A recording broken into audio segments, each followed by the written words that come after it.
Well, it's snowing outside. It's beautiful, but it's cold, quiet, and still. And sometimes when you finally leave what was harming you, freedom can feel like winter. After I left the relationship with the pastor, I expected to feel nothing but relief. And yes, there was relief. I was glad to be free. I never looked back to engage that pastor again. I never reopened the door. But what I didn't expect was the coldness that came afterward. Not outside, but inside. I felt lonely, exposed, like my heart didn't have a coat on it. Like I had stepped out into a wide open world and realized I didn't know how to walk in it yet. I was free, but I didn't know what to do next. I didn't have a support group. I didn't have the people I felt safe around telling them my full story. And I didn't have the clinical language to understand what was happening inside of me. So let me name it now because now I know what it was. Back then, I didn't know what to call it. What I was experiencing was the aftermath of a trauma bond. We've talked about that. But if you have never heard the term trauma bond before, it's an attachment that forms through a cycle of harm and intermittent reinforcement. Pain mixed with moments of connection, attention, affirmation, or spiritual language that makes it feel like love. Over time, your nervous system becomes trained to survive the relationship, and it can become dependent on the very person who's hurting you. So when you leave, your body doesn't just celebrate, your body also panics. Clinically, what I was going through looked like withdrawal symptoms. There was grief and shock, disorientation, anxiety, depressive symptoms.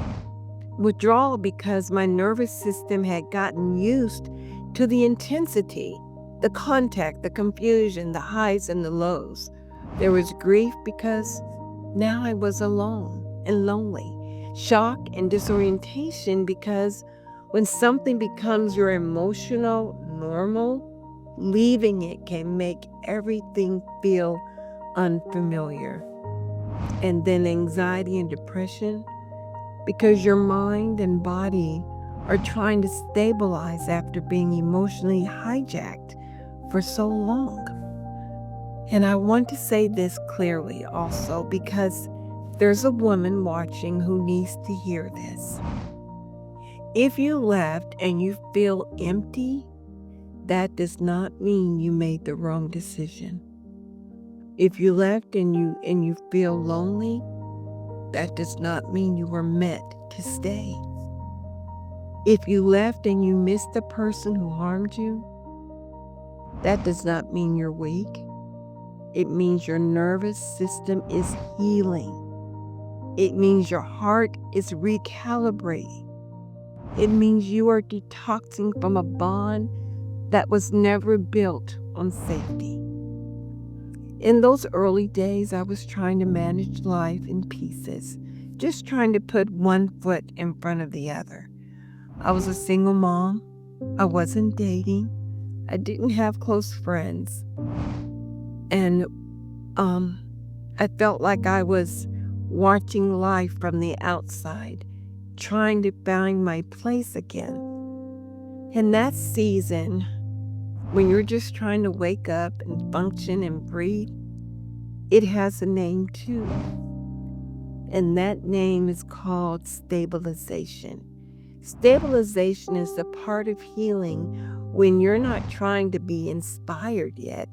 You're just trying to become steady. You're rebuilding safety inside yourself.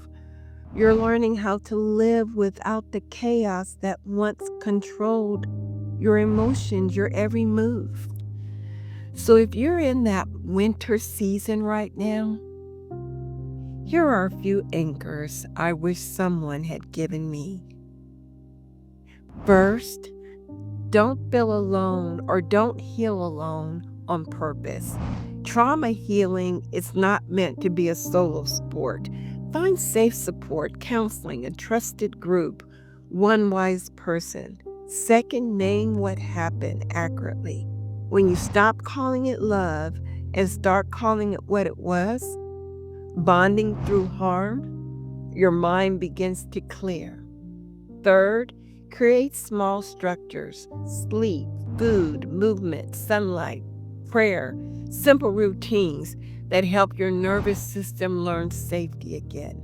And fourth, don't rush your spring. Winter is a season, it is not your identity.